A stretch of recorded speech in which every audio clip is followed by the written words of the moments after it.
Hi, this is David, and Gary, this is my first attempt at your photo. I'm not very happy with it. I've gone through setting the white balance. I didn't make any adjustments other than white balance really in Nikon NX2, or in your case it would be NXD, I believe. And then I swapped the color channels and I played with the saturation a little bit, and this is what I have. Kind of a hopeless sky and trees that have some color but not much, and I just had to bail out of the rocks altogether because they were so blue. But I have another idea. I want to try something a little bit different, and I'm going to run through this fairly quickly, and I think it will be interesting. And if it works, I'll post this. If it doesn't work, then you will never see this. It will not see the light of day. So if you're listening to this, you know that what I did next is better than what I did first right here. So let's get started. Let's go to NX2 and let's actually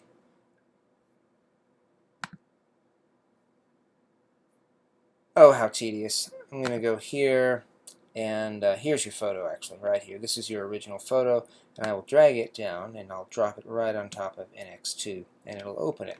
Here we are. So, for those of you who are just amazed that you can't, you don't know what's going on, I'm moving way too fast and this looks ridiculous, well, I do spell out the workflow much more slowly in some other videos. And so, if you go to YouTube and you look for David Wimberly, L-E-Y at the end, and infrared post-processing, then you will find the videos in which I spell out my usual workflow in a simple, clear, slow way, and you can see what I'm doing here explained much more quickly. But this is really, mostly it's a personal response video to Gary, who sent this photo in and asked me to see what I could do with it because he wanted to see how I would treat it. So that's what I'm going to do really quickly here. And I will call out the shots here as I do them, but I just won't do it very slowly. So we'll go to camera settings, and we want to set the color temperature, which is basically the white balance, which they also call the gray point, just to make it super confusing. So anyway, go down set gray point and click marquee sample, and then click start. Toggling start on, and I need to stretch this out a little, and I'm just going to select the whole photograph. That gets me the best white balance, and it's doing its thing right now. Bam, there we are. This is kind of cool, but there's a lot more that we hope to be able to do with it. So I can tell, I'm still afraid of the sky. I mean, I think, Gary, that a shorter exposure in this of this scene would give you a much better result, at least for the sky. And you might have to mask in the sky, excuse me, in order to, to blend what looks good in the sky with what looks good on the ground. But anyway, I'm not going to worry too much about the sky because I can tell that it is blown out, and that's a hard thing to fix when you're doing infrared photographs. So anyway, I'm gonna click start again. That toggles that off. So we've now set the white balance, and notice down here, Gary, that your histogram here with this converted Nikon D40 is beautiful. I think this is amazing. Because you have full information here, and there's some clipping right up in here. There's some clipping, so if you just shot a shorter exposure, I think that would help. And of course, also putting neutral density filters on the front of your camera would also help. But really, the way out of that is just to shoot a shorter exposure so that everything is stopped down just a little bit. And that's pretty much all I'm going to do in NX2, and I'm going to click find, and I'm going to save as, and I'm going to save as a JPEG, and I'm going to save this as Gary's photo second try infrared, and click save. Yeah, we want this to be excellent quality, and that is now saved as a JPEG. So what I'm going to do now is import that into GIMP. So here's the second try. This is the one we just did. And now this is where things are going to deviate a little bit from the original tried and true workflow. And what you're looking at right now is not the, you see this is the first try. It's still open in GIMP, and so we're just going to leave this here for reference, okay? And this is what we just saved. This is just the white balance set image straight out of NX2. And so I'm going to go to Colors, Components, Channel Mixer. That's what we want. And we're in red right now, and because I zeroed out the red and I maxed out the blue before, GIMP remembers this and it automatically did it for me again. So don't let this confuse you. This is not really what you're going to see if you're doing this for the first time. Let me set it to its default values. Red would be 100, blue would be 0 in the red channel. And if we go to blue, you can see that the settings that I set a minute ago are still there. I want to zero these. I want to set them back to default so you can see what it would look like at the at the very beginning when you're first starting this. Okay, so you can see this looks just like this, and so this is the default setting. This is the way it will look when you open it. And so instead of swapping the channels entirely, I wanted to experiment with in the red channel, what happens if we zero out the red and leave it? Now I don't like that. Let's zero out the red. Let's add blue, 100% blue in the red channel. Now we're talking. Okay. Now look here. You can see that the trouble I ran into in the first image, which maybe I'll go ahead and post that whole video even though it's almost 20 minutes long, we're not running into that same trouble here. So what we're doing here is with the red channel, we have zeroed out the red, we have maxed out the blue, and that's normal. But if we look at the blue channel, it's still normal. So all we did was reverse the values. I'm moving up to the red channel now, and these are the values inside the red channel. So we have 0% red in the red channel, and we have 100% blue in the red channel. But if we go down to blue, normally when we're swapping color channels, we would put 100% red and 0% blue. But if we do that, watch how it's going to mess up the image according to our aesthetic, or at least my aesthetic right now. If I go ahead and do the full color swap as usual, the rocks are purple, the sky is yellow, and I struggled with that, and I wasn't able really to cure that. I was able to ameliorate that a little, but not cure it. So I'm going to set this blue channel, in this particular case, just as it normally would be. And so I'm going to click OK, and it will make those changes. Now we're talking. Oh, that is so much better. And look, what I thought was going to be so awful, I knew these were going to turn yellow in a full color channel swap. But if you do what I just showed you, look at that. Now we have much more to work with because we don't have this awful yellow blown out sky. What we have is a pretty dramatic sky with some clouds that we could add some contrast to, with various different techniques. I'm not going to go into that in this particular video, but you'll be able to see, you'll be able to guess kind of how to do that, or you'll be able to research later. Anyway, the point in this video is to try to get as much color out of these, as much beauty and color out of these green things in the real world, get them to be, this beautiful pink or golden. And as I said in the other video, which ended up in honestly a kind of a failed rendition of your photo, as I said in that video, there's no telling. At least I don't know how to tell yet.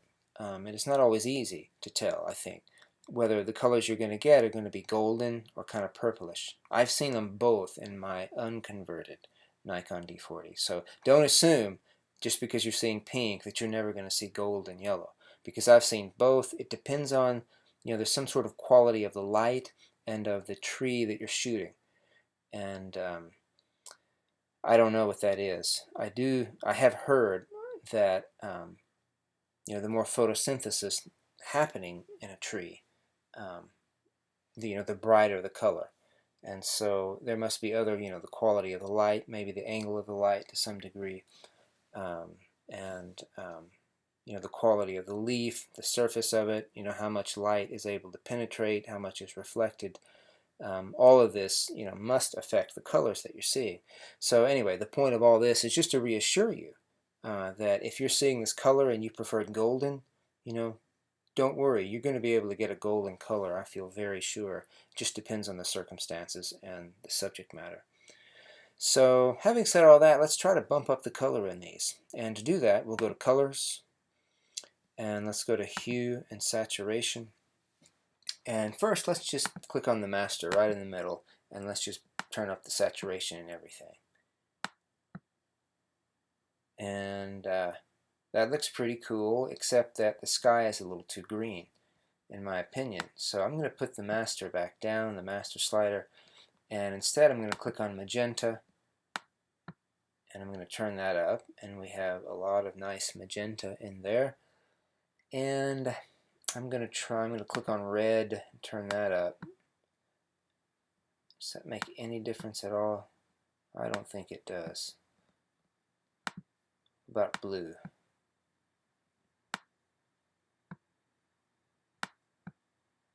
I don't see any there. I wouldn't really expect it given what we did in the color channels. Let's try some green, because we saw that maxed out.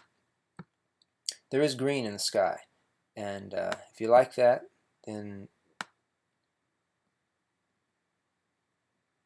whoa, what is happening there? Oh, there's a lot of green scattered through the photo that you wouldn't ordinarily see. Look at that. Okay.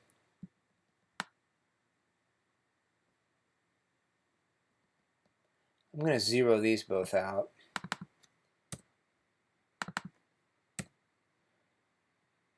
And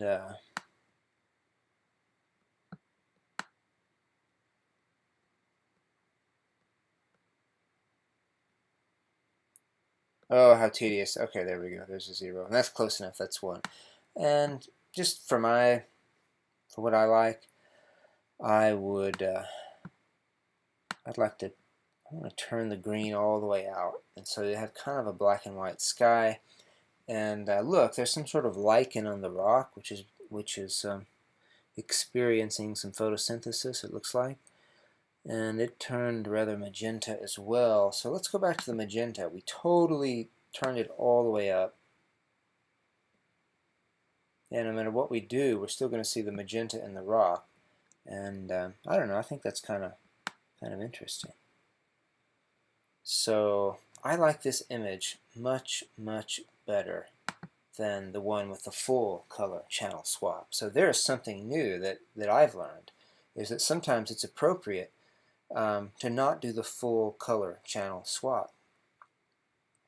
And now, another thing I would do with this image to make it look even better would be to go to the curves panel and to just bend that down a little bit. This gives it a little more contrast. You can play with this to get a look that you like, and I'm not sure. I'm going to stop muttering to myself here, but it just depends on what you want to do. But as for me, the thing I'm liking in this photo is that the sky has been rescued, and we still have some beautiful color in there. But I like the contrast. I know I'm getting a little carried away. Look at that, though. There, now we're talking. And you can get even more creative with this. And I'm not going to go through, I mean, this would take more minutes than you really want to see me mess around here on your photo. But notice you can set certain points to get different effects. And how do you delete this in GIMP? I'm not sure. I don't know. I'm not sure how to delete the point in GIMP.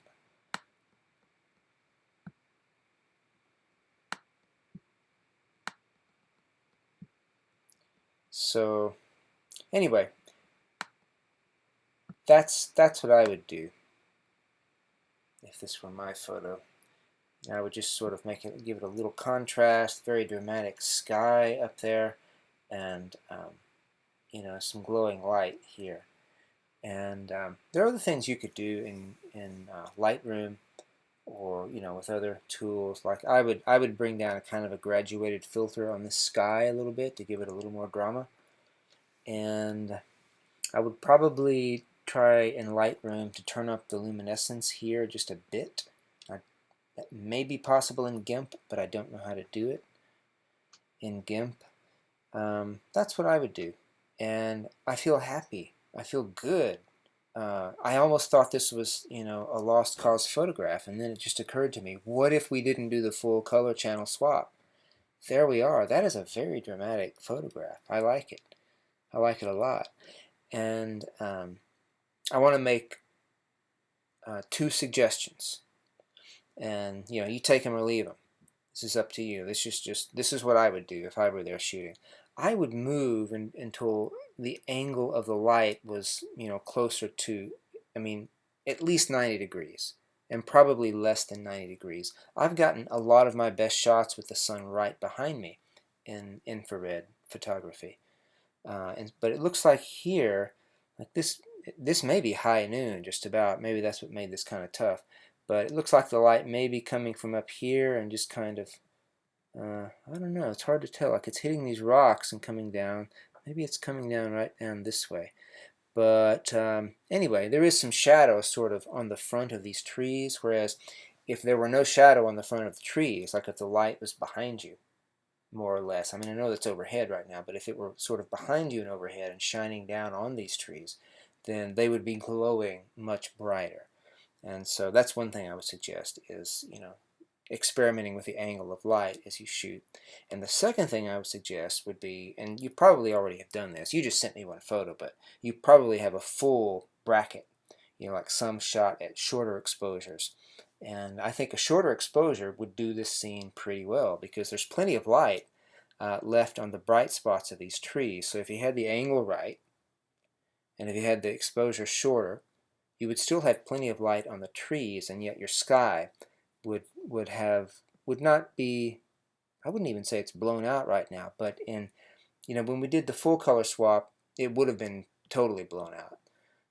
I can't really explain that. I don't know why. I don't know the math behind that, but it would have been. So anyway, fantastic shot.